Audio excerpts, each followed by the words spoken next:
કચ્છમાંથી bogus driving licence બનાવતો હોવાનું કૌભાંડ સામે આવ્યું છે। નખત્રાણા પોલીસે કોટડા જડોદર ગામમાંથી બોગસ ડ્રાઇવિંગ લાયસન્સ બનાવવાનું કૌભાંડ ઝડપી પાડ્યું છે। ત્યારે પોલીસે આરોપી પાસેથી 10 જેટલા નકલી ડ્રાઇવિંગ લાયસન્સ કબજે કર્યા છે। નખત્રાણા પોલીસે બાતમી મળી હતી કે કોટડા જડોદર ગામે રહેતા ભારત ખેતાલાલ મીરિયાએ ગામની મેઇન બજારમાં પોતાના કબજાની રામદેવ ઓનલાઈન પોઈન્ટ નામની દુકાનમાં ગેરકાયદેસર લાયસન્સ બનાવી તેનું વેચાણ કરે છે। જેથી પોલીસની ટીમે ભરતની દુકાનમાં દરોડા પાડ્યો હતો।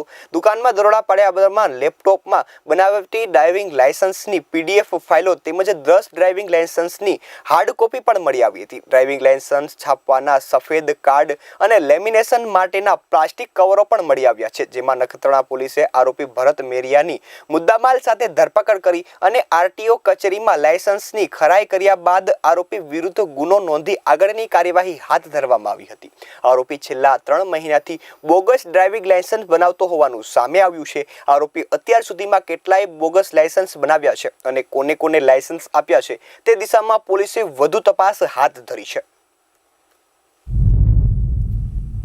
નખત્રાણા તાલુકાનું જે ગામ છે કોટડા જડોદર, એમાં એક ભરત ખેતાલાલ મેરિયા નામનો જે એક ઈસમ છે, એની એક દુકાન છે રામદેવ ઓનલાઈન કરીને। એમાં duplicate licence, driving licence issue કરે છે એવી એક બાતમી નખત્રાણા પોલીસ સ્ટેશનના હેડ કોન્સ્ટેબલ યશવંતદાન ગઢવીને મળેલી અને આ આધારે એમણે ઉપરી અધિકારીશ્રીઓને જાણ કરી અને નખત્રાણા PI શ્રી મકવાણા અને એમની ટીમે ત્યાં રેડ કરી અને એ ભરત ખેતાલાલ મેરિયા આ પ્રમાણેની પ્રવૃત્તિ કરતા રંગે હાથ પકડાયેલો છે।